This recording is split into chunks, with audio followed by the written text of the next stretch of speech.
Buenos dias, everyone. I'm Julio César Morales, and we're here with the amazing Liz Cohen. And I'll just briefly do a little bio here about Liz. Photographer and performance artist Liz Cohen is best known for her project Bodywork, in which she transformed an aging East German Trabant into an American El Camino lowrider and herself into a car customizer and bikini model. Works from the Guggenheim Foundation, Lewis Comfort, Tiffany Foundation, Creative Capital Foundation, to name a few. She's also shown at Site Santa Fe, Ballroom Marfa, Cranbrook Art Museum, to name a couple, and also right now at the ASU Art Museum, we have the first sort of comprehensive exhibition of her bodywork project entitled Body Work Magic. It's Body Magic, and it's been really amazing to work with Liz for the last couple of years, organizing this exhibition, and knowing that I was there in the beginning, and I believe it was 2003 in San Francisco, when Liz began the project with her bikini car wash in order to fundraise for the project. So it's been really amazing to work with Liz. I should also mention that she is a professor of photography in the School of Art at ASU as well.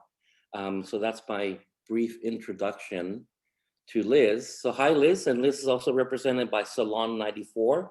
You can check out her work at salon94.com, or you can follow her at Instagram. Her Instagram is at Liz Cohen Studio. So first of all, what are you drinking, Liz?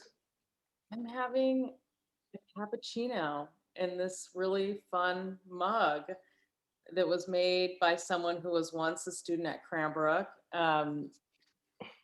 Her name is Chiara Newton, but isn't this cool? Yeah, I like It, gold it or gets whatever's clap. happening there. It gets Make it clap. clap. This is like a good pick me up in the morning. So I'm having a cappuccino. Nice. I'm having a bagel with cream cheese and lox. Oh, oh, that looks nice. Yeah. How about you? Um, I'm having this wonderful coffee from Portland in this really odd vessel that I found in a student sale at the Ceramics Research Center. I'm having a homemade waffle with strawberries. And later on, since Kat mentioned, I'm gonna have this towards the end, and that'll ease us into the cocktail hour for next month. And that's where I'm at right now. And it's Sunday morning. It's a beautiful day in Arizona, and I think we have one more week before it gets to the hundreds. So I hope everyone who's from around here is enjoying the last couple of days before it gets very hot. So next question, where are you joining us from, Liz? I'm at my home in North Central Phoenix. This is my living room. My computer is on the kitchen counter facing the living room. So yeah, that's where I'm at. So what's a typical Sunday for you and your family? This is kind of it. It's pretty mellow. Try to sleep in on Sundays. I don't really succeed. My son Rafi has already joined his friends online for a long session of Prodigy, like a math game, because they're super nerds. So he might emerge. I probably won't see him until I try to make him eat something. Okay. And Brian's chilling out. The dog is hanging out. We're just hanging. So you Sometimes we go hang on a out on hike. Sundays then? What? We go on a Any hike. hikes or anything? What? Any family hikes or anything else? Yeah, we go on a hike sometimes in the Phoenix Mountains, or when it's warm, we go swimming. We go on a lot of bike rides on the canal. Tonight. Yeah. So speaking of Rafi, can you talk a little bit about your childhood? So I know you had a pretty unique childhood, of course you were raised here in Phoenix, but can you talk a little bit about your childhood and maybe describe your family in 3 words? Okay. Well, my childhood in some ways was, different, but in some ways was like very, very normal, kind of suburban 80s American growing up. So I grew up in a suburb of Phoenix. Well, I grew up in Phoenix proper for a little while and then moved to a suburb. My parents are Colombian. My father was a doctor and my mom was a counselor at in the community college system here. And so I grew up with parents in service professions that were immigrants. And my parents had been very politically active when they were young. And my father was a member of the Communist Party in Colombia. And he went to the first youth camp in Cuba in 1959. And so when I was growing up, I was growing up during the Cold War. And so there were a lot of conversations about Russia, well, USSR and China. And so when I was a kid, my parents thought it was really important for us to go to those places and to see what it was like in those places. And so we went to the USSR, we went to China. Those were kind of our vacations. And um, What do you remember from those vacations? Oh, I mean, they were amazing. It was just like, seeing other people my age and the way that they were living. It was so, I mean, people are people, but it was also so different too. I remember in China at that time, I would love to go to China today. I was 13 years old when I went to China, and the main mode of transportation was bicycles. And I remember just the kind of swarms of bicycles in Beijing and Shanghai. And I remember the most beautiful strollers for children, these kind of like playpen wooden strollers that kids would play in while they were being pushed around by a family member, and people doing Tai Chi in the morning on the street corners. That was beautiful. And then in the Soviet Union, I remember I was a little older. I think I was 16 or 17. And I remember I loved all the like black market things you could trade, like a pair of Levi's for a military uniform. or Wow. like or like you could trade like a pack of cigarettes for, whatever. I don't know, that I remember doing that a lot. It was like really kind of funny, but it's also just such a Exchange. beautiful country, no, it's changed a ton. I haven't been back. I was supposed to go back this past summer Mm. for a project, but I wasn't able to do so because of our current little bug flying around the world. But Um, talking about your childhood, what is, one of your earliest memories of you making art, or what really got you into art, basically? um, I mean, I remember actually on that trip to the Soviet Union. That's the first trip to New York that I remember. And my parents took us to MoMA, and I found a really funny diary that I kept during that trip. And the piece that I fixated on at MoMA, it's surprising to me because I don't think my parents were tuned into this, was Duchamp's bicycle wheel. Like I was fascinated with Duchamp's bicycle wheel, and of all the things to write about in my diary from MoMA, that's what I wrote about. So I feel like that was in some ways, some kind of moment of understanding that when you take the function out of something, something happens. Like you put a stool together with a bicycle wheel, and like it's no longer a stool, it's no longer a bicycle, it's like this crazy thing that is a provocation. Yeah.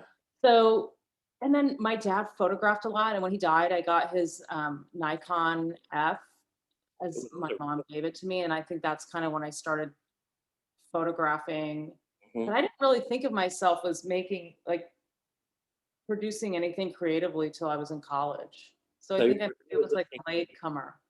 you're just taking pictures and kind of Yeah. using the tool of the camera. But it makes sense that Duchamp's piece really sort of touched you because of the idea of the transformation of the wheel. And when I look at your work now, it makes so much sense that to make that connection early on. And speaking of transportation and wheels, what was your first car anyway? Because I know you spent so much time with the Trabant and the El Camino and working on the car. And so, what was your first car? I had a red car. It was a 1989 Honda Prelude, and it had a spoiler on it on the back. I felt so hot in that car. Loved it. And it was stick shift. It was a stick shift. That's great. I had a green Pinto. Nice. At all, none at all. But it was functional. It worked. Um, Can you tell us a little bit about what we're seeing behind you? I know there is this phenomenal, beautiful desk that is behind you. Can Oh you yeah. talk about some of those objects that are behind you? Yeah. So the desk behind me was produced by Chris Shank. Chris Shank is an artist who lives in Detroit. He's incredible. I met him when he was a student at Cranbrook, and I asked him to make a desk for me. I was pregnant, and I realized I liked working at home a lot, and I realized that wasn't going to be feasible anymore. So I asked him to make me a desk with 3 workstations, and he made me this incredible gold, like crazy desk.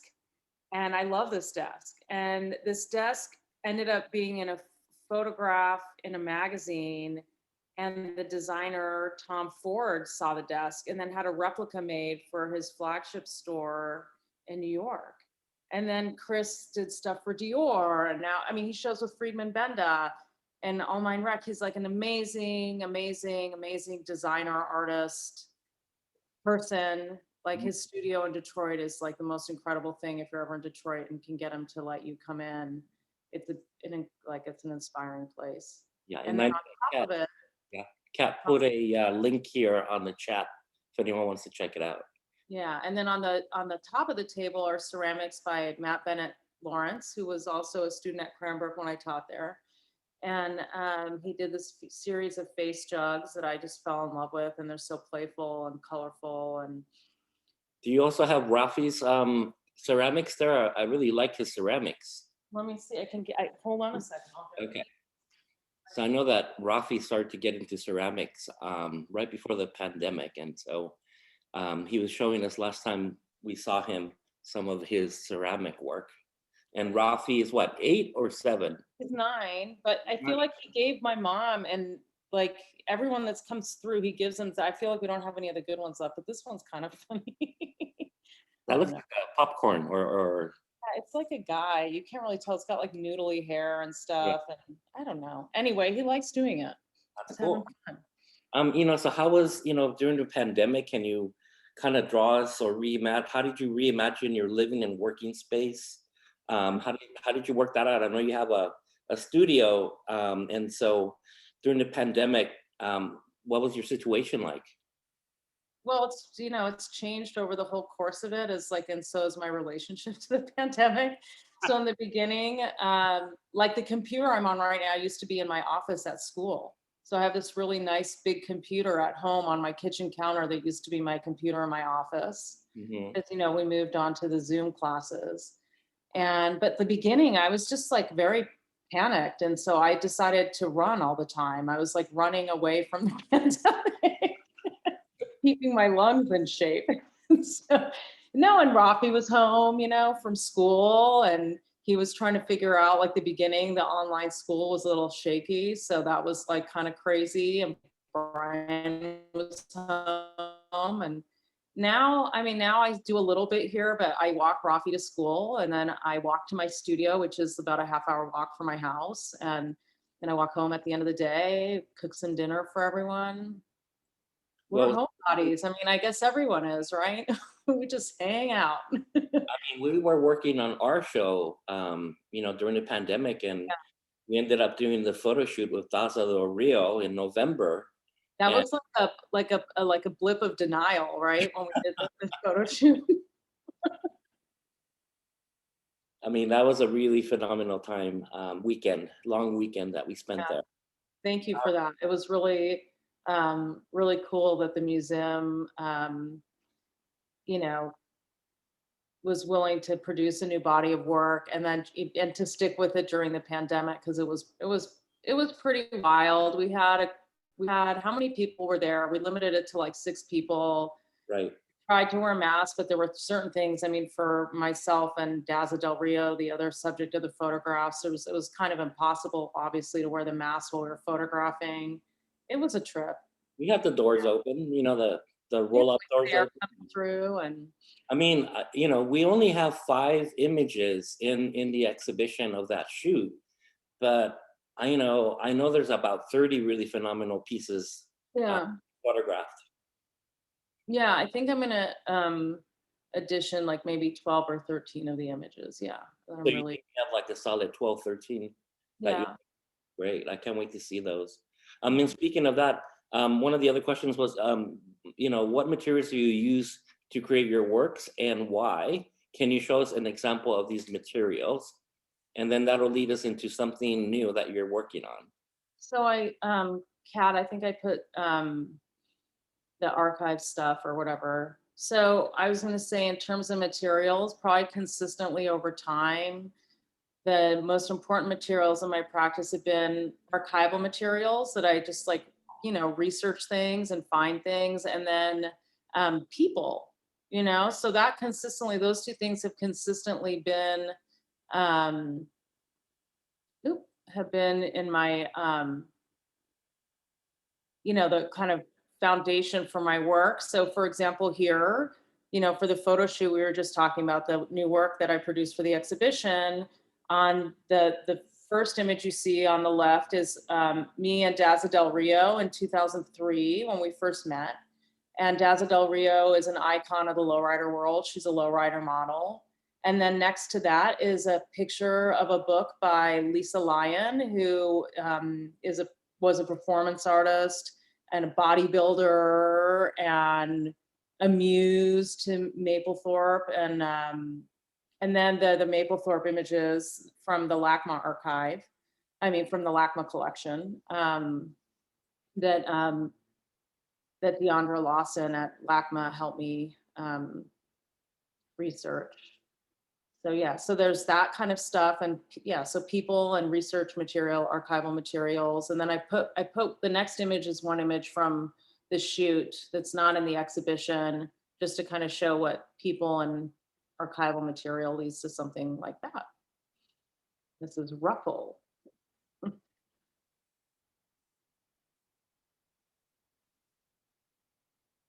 That's beautiful. And based on the archive, I know when we were working on your exhibition, I wanted to have more ephemera, but we didn't have enough space, and so I know we went through a lot of your ephemera and a lot of your archive, and there's so much work in there that can be another show on its own. Yeah, I've been collecting trash for 20 years. Do you want to share something new that you're working on with us?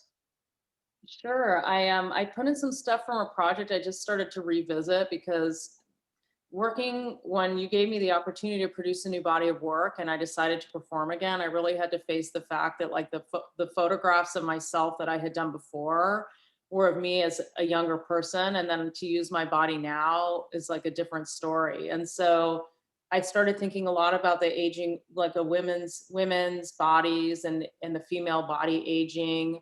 And I've been in conversation with Eric Crossley, who was the subject of the project that I did called Him. And Eric is a poet who identifies as a eunuch and has a female body after a transition.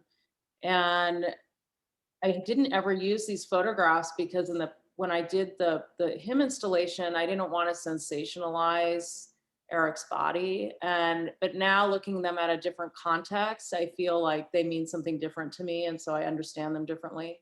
So these are images of aging, and that's something I'm thinking about a lot, is the aging body. Mhm. Um, yeah. I know when we were working on the project, you worked out nonstop for 2 years, basically, Yeah. to get ready for that photo shoot that we did in November. Yeah. I did. So it's interesting because is a big yoga person. This body that you're looking at is in its 70s. So, yeah, so I worked out for 2 years getting ready for that thing. I had to get back in shape.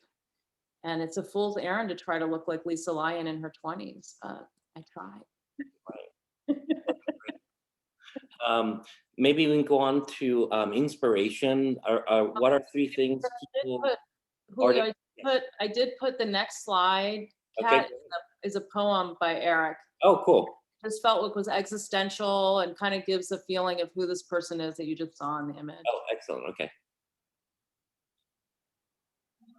This April, my sister died, and they began digging up our road to correct a problem with the sewer and rainwater system. Hell, we're losing every tree on the east side of Foster. They bombed the federal building in Oklahoma City this month, too, the day after Vicki died. I tuned in as I drove to Indiana from Michigan for her funeral. The airwaves were crazy, wild, mad, hateful, sad. The flat Midwest farm fields flew past as I drove to say goodbye and hello. We put her body in the earth and loved one another. I drove back to Michigan. Big yellow machines move in along Foster. Chainsaws buzz. It's spring. Squirrels are mating, increasing, busy. Jody told me she was really pissed off. She was watching as a worker pulled a baby squirrel out of a tree and hurled it hard to the ground. She called the mayor. This $1 million cat almost electrocutes its operator before he rips the electrical service from our house. This morning, my son, carrying returnables to QD convenience store, looks inside a new sewer tile, sees a squirrel giving birth.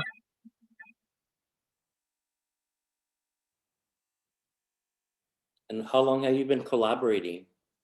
With Eric since 2015, and now we're in this kind of crazy project of trying to locate a manuscript of early work that was given to Lawrence Ferlinghetti for review, encouraged by Allen Ginsberg, and then Eric never got it back because at that point, just life changed and actually disposed of all of his manuscripts. So it's the only copy of writing from that time of his poetry.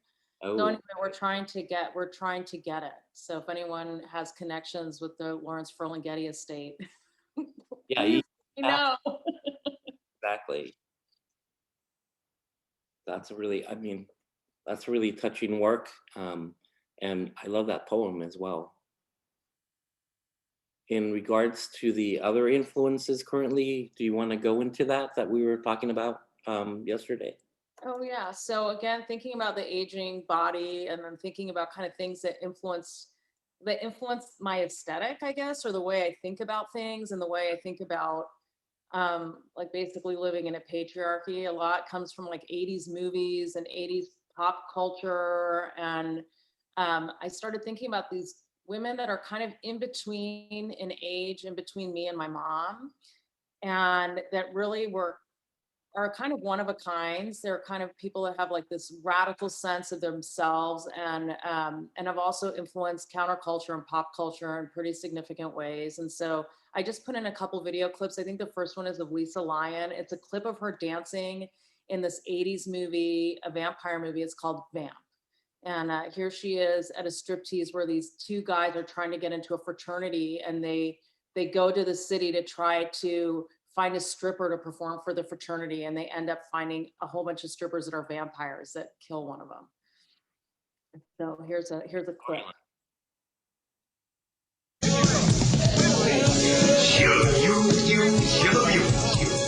You whip you guys into shape. Simmer.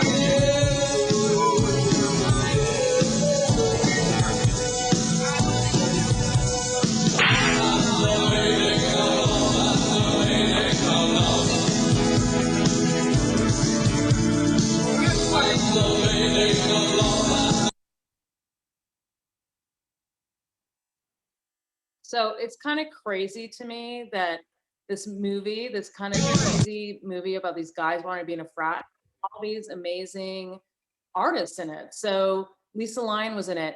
Grace Jones, I think the next clip is actually an interview with Grace Jones, but Grace Jones was in Vamp, and her body was painted by Keith Haring. I mean, like, I don't understand how this happened. So anyway, here's a great clip of Grace Jones in Vamp, and then maybe we can listen to that little clip from her interview. But this is pretty cool. So her body's painted by Keith Haring in this. Is it not playing?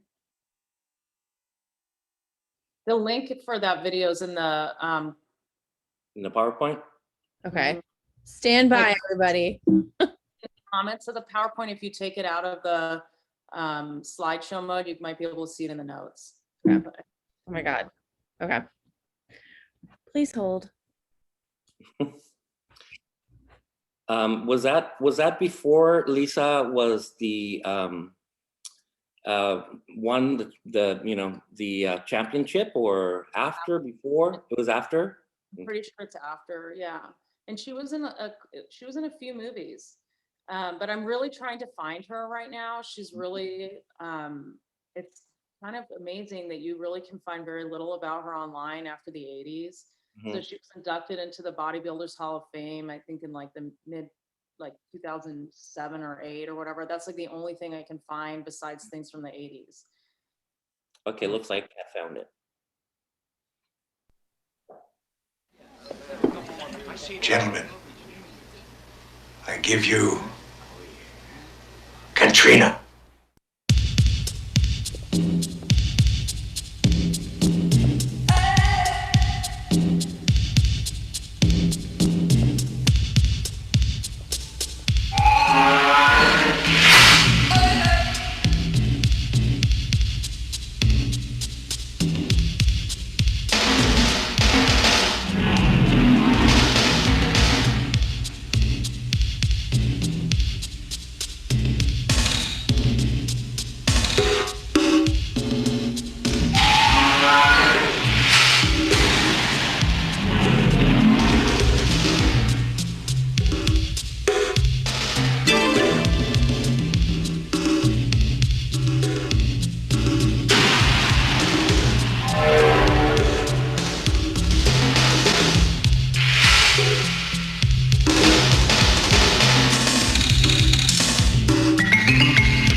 So you get the idea. Do you want to go further, Liz, or? No, that's fine. And then maybe we can listen to a few seconds of the interview with Grace Jones before going into Diamanda Galas. Great. That was also her music in the background as well. Yeah.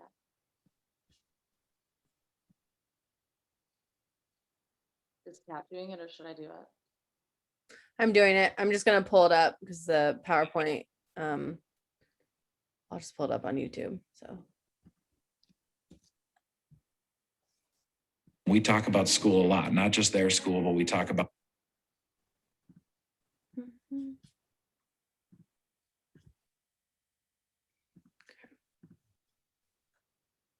mommy and daddy's school. It's going to be worth it in the end. Experience Lindt Excellence by the Lindt Master Chocolatier. Miss Grace Jones, slave to the rhythm. Should I be worried about interviewing you? Why? I don't think so. You have a notorious reputation, though, don't you? As a tough... For what? Well, there's a reputation of, first of all, hitting someone in a London interview. Yeah. And? Is that all I've got to my credit? But should I be worried about interviewing you? Oh, no, not at all. But you come across as a very aggressive lady. Is that the case? I think being aggressive in a positive way is very good, and it protects me as well. I mean, it puts everyone on their guard to be nice to me. Well, can I ask you, how do you view yourself? I see. I'm schizophrenic. I'm many different. I have many different moods. I think, like everyone else, I'm very much human. Very much so. I mean, I'm a baddie, but I become a goodie, and I don't die right after he goes to bed with me either. So, I mean, we've broken a few rules there. Are you feminine? Do you like being masculine? I like being both, actually. I mean, I'm a lot.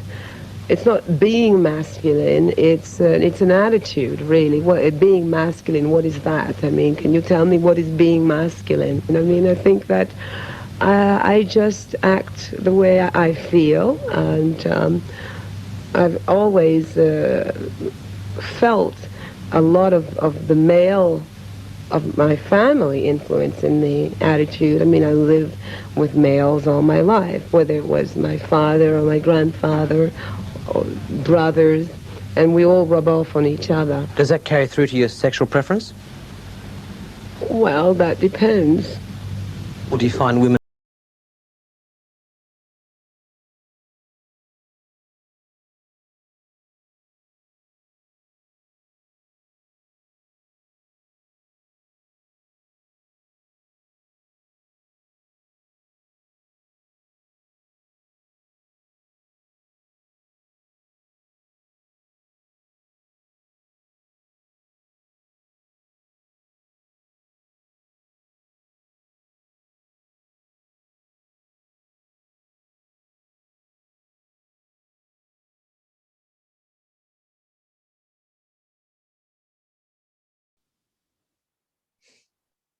That's awesome.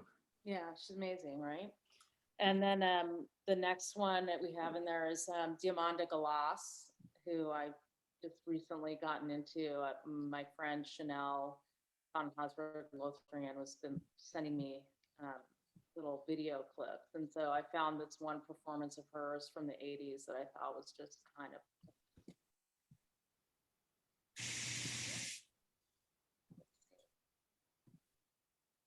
Is this audio or video? It's video. Okay. What do you want them to, what do you want to happen when people listen to your music? I want them not to want to dance. I want them to want to sit there and not think of dancing. There's a bit too much dance music for my taste. All right.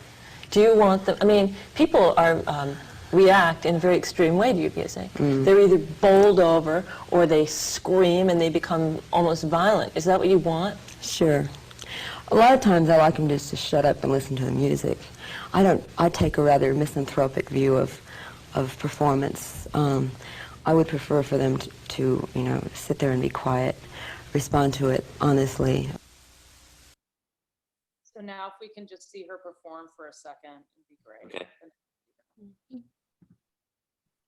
Does she consider herself more of a performance artist or a musician? I think everything. She's a painter too. Yeah, she paints. She's just radical.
We praise thee, we bless thee, we adore thee, we glorify thee.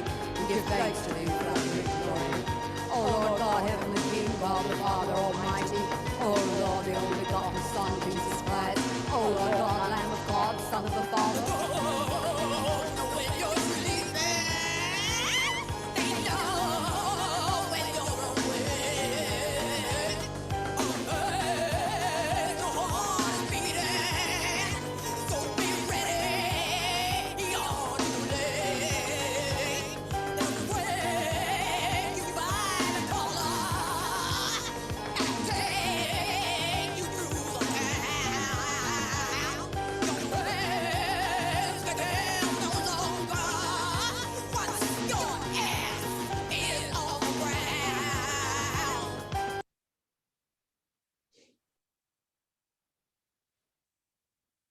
That's intense.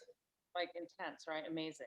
And like just the presence of the body, I think in all three, like Lisa Lyon, Grace Jones, and Demon de Galas, it's like they're so much themselves. It's like unapologetic, and it's like the sense of like movement and the body, and the sense of like understanding how to manage like sexualization of oneself. Like, you know, I think they're very much in control of their sexual energy, you know, and I love that. And control of their music too. I mean, Yeah, there's a documentary that came out a couple of years ago on Grace Jones making her last album. That is a phenomenal album called Hurricane, one of her best recordings, and it's a really great documentary. And then also with Damia with her recordings with John Paul Jones as well. But you know, they're like in control. You know, they Oh really, yeah, totally. And artistically, their vision is like no one is. I mean, that's their own. That's just not. No one can say that those are overproduced people. I mean, that is like their own thing. exactly.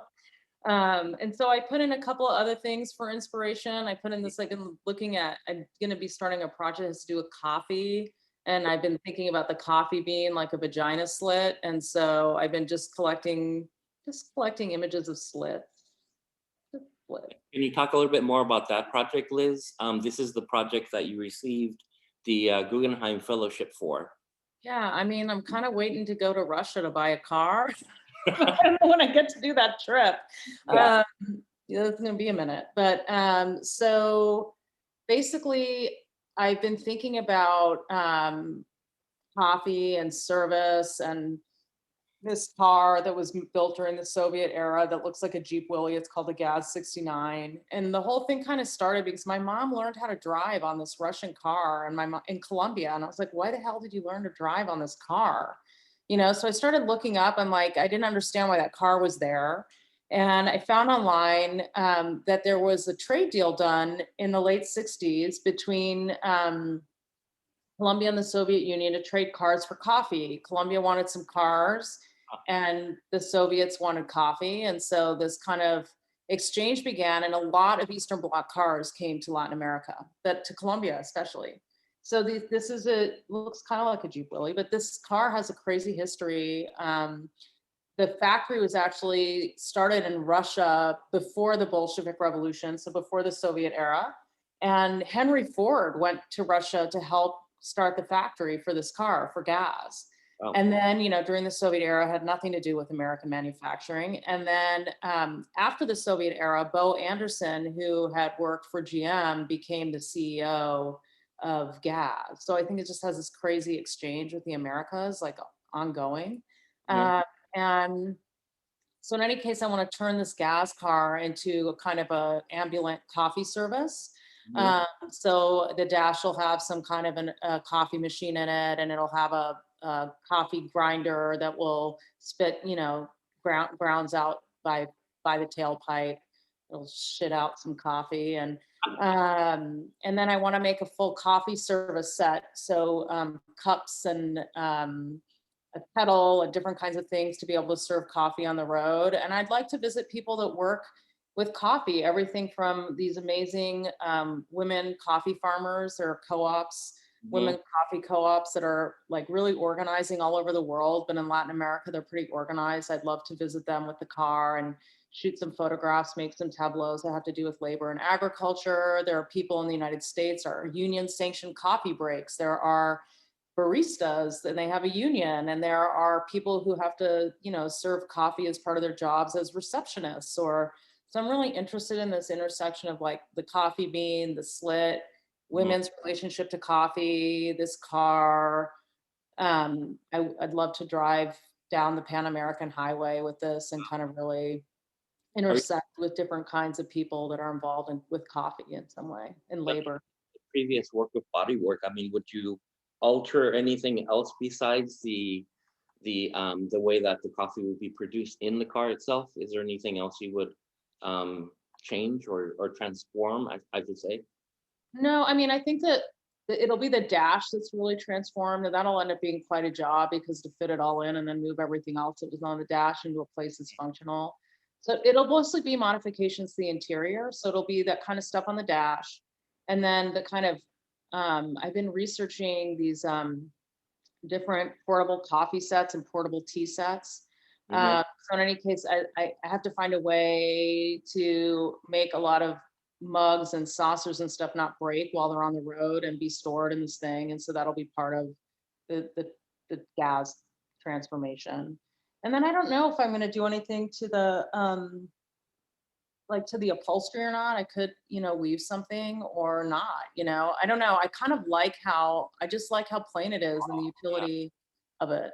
And you can't find these in Latin America? You have to go to Russia, or you just want to? No, I can. I just don't want a rusty one. They're in the tropics. Like in Colombia, a lot of them are in really tropical areas. They're pretty rusted because of the moisture. So I don't know. I have to, even some in the US, I saw that I found like maybe over the last year, I've seen maybe 14, but they're not like in the greatest shape. And also I just really want to go to Russia. Yeah, I mean, you haven't been since you were 13 or something, so you might as well do it. I really want to go to Russia. Let's see if it happens. Then if not, I'll get it some other way. I can buy it and get it shipped here, or it's part of the fantasy. You have to let go of parts of the fantasy during COVID, right? And are you working with someone to develop the sort of technological aspect of the coffee maker itself? No, I mean, I'll just buy it. Like I have at home, I use a Ponte Vecchio lever espresso machine that's really mechanical. I mean, it's very simple. It's like a lever that runs the piston and the steam. Something like that, which is simple and mechanical, will probably be what will look right in the car and will be like the size will be economic enough to put in there. I don't know, maybe I'll put a drip thing in there too. But I don't think, I mean, I'll probably work again with Bill Cherry, who was my mentor for a lot of the Trabantamino build. So I'll probably work a lot with Bill if he's willing to do it. Well, it was amazing to meet him at the virtual reception we had, and such a nice guy. He's amazing. Yeah, he's an incredible person. I mean, he's taught me, about more than cars, but he's also getting up there. Talk about aging. Like it's not so fun for him to get on the ground anymore. So I don't know how much he's going to want to. I mean, he'll guide me or together or whatever, And speaking of body magic, I think Kat was going to place a link in the chat so people can actually reserve time to come and see Liz's phenomenal exhibition that is really and about 20 years of work, Liz? Yeah, crazy. And the new commission work is just phenomenal with Daza del Rio and also the lowrider covers, and so I'm hoping that more people come to visit. And with that, I'm going to go towards the end here, and it is Sunday. Thank you for sharing all that amazing work. And I wanted to ask you, how do you relax or recharge? Oh, I like to hike. I like to run. I like to hike. I like to chill out with my family. I cook a lot. I love cooking. Yeah, you're a great cook. I think the cooking is like a way that I can take care of everyone and also kind of have fun and relax. And I spend a lot. I mean, I really do spend a lot of time cooking, and spend a lot of time with your mom. What? Spend a lot of time with your mom as well. I do. I spend a lot of time with my mom. I'm really close with my mom, and so that's one of our pandemic adjustments is that my mom eats dinner with us. Now that she's vaccinated, a little less, but it was every night because my whole thing was like everyone needs to see at least one person every day. So, so no, my mom's a big part of my life. Yeah. And it was really great when your mom brought her Colombian friends or Latin American friends For the to museum. the museum for Ivana Argotes exhibition that is also We're originally. very excited that there was a Colombian artist at the museum. Now now there's two within a span of 2 years. Yeah, the group is coming again because now that they're all vaccinated, it's like Oh. Elena Benchamal, the Brazilian group. They call it the Brazilian group, but it's just a collection of immigrant women. They're from all over the place. Okay, well, They're like a pack and they hang out. I'm available. Yeah. So we're gonna go up to the next segment here about what Kat calls explain that gram. Oh gosh, I saw these grams. Oof. So I'll leave it up to Kat now. All right, give me a second to pull up the PowerPoint. And yes, we did steal this. If anyone watches Hot Ones, that was it's 100% from Hot Ones, but it's great. All right.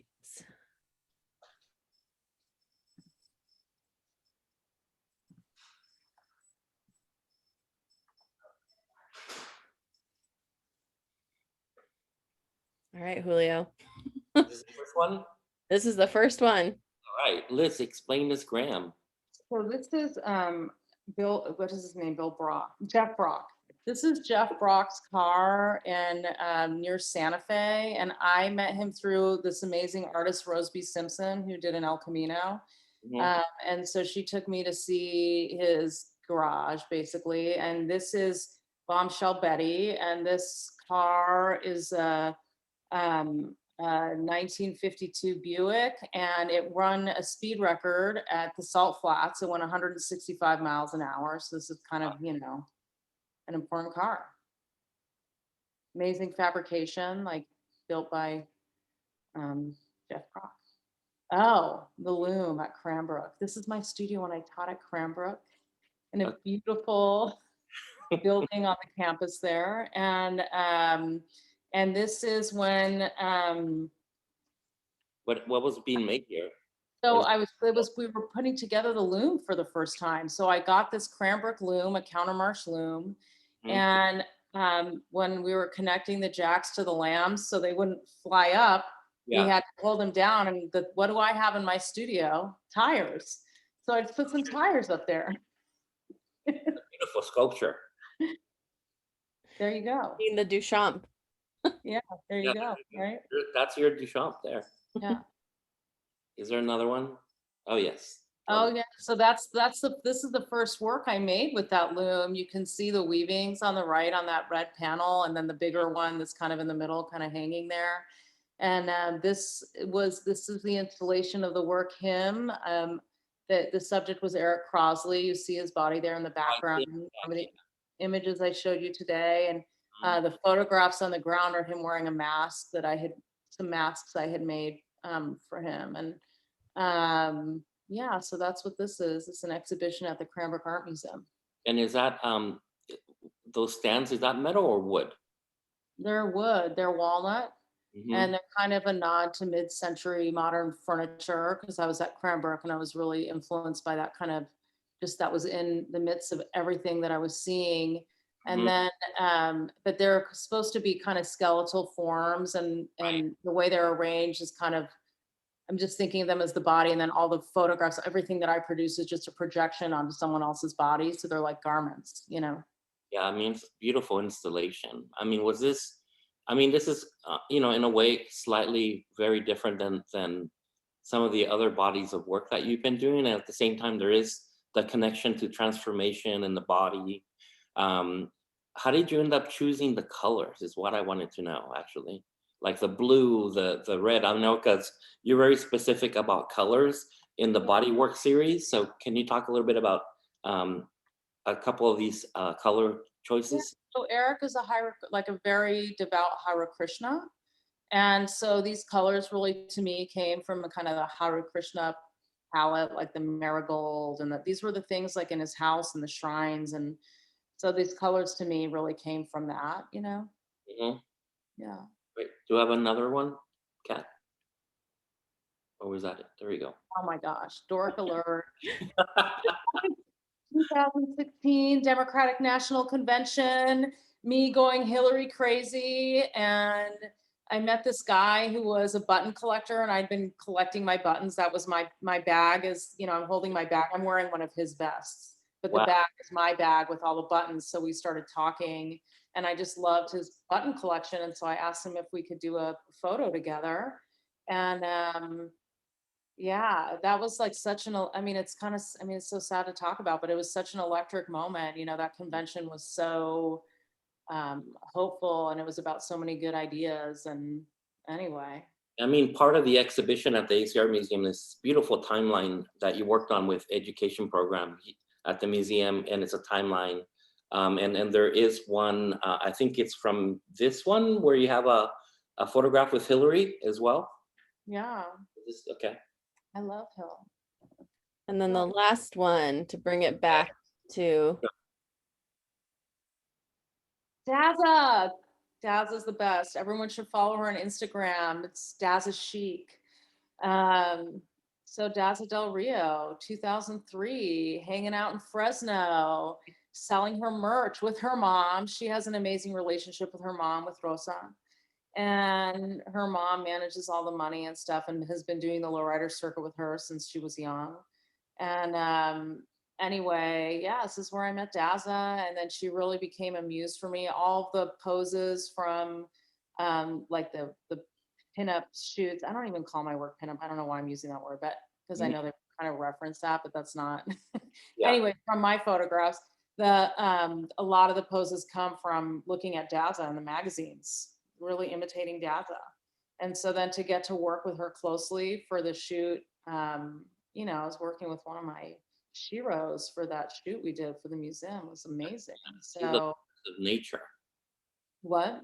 She's a force of nature. Oh yeah, she's like, this is a person, I think she's like the Madonna or the Gaga of lowriding. I mean, this is a person that's like created a whole enterprise around herself. She has like adoring fans of all types. She's also an animal rights activist. She has like 7 or 8 dogs that she's rescued from around the world. And I'm never gonna forget the moment when the first photograph was shot during your photo shoot, and she just commanded the camera like, "Are you ready?" She said something like, are you ready for me? Yes, exactly. And I She mean, looked at the camera. Are you ready for me? yeah, she just transformed. She was just phenomenal to watch. Yeah, she's the whole way she moves her body and anticipates like the camera. It's amazing. So we've gone to the last image. And do we have any questions? What are we doing with time? We have 5 more minutes. Any question from anyone watching this event?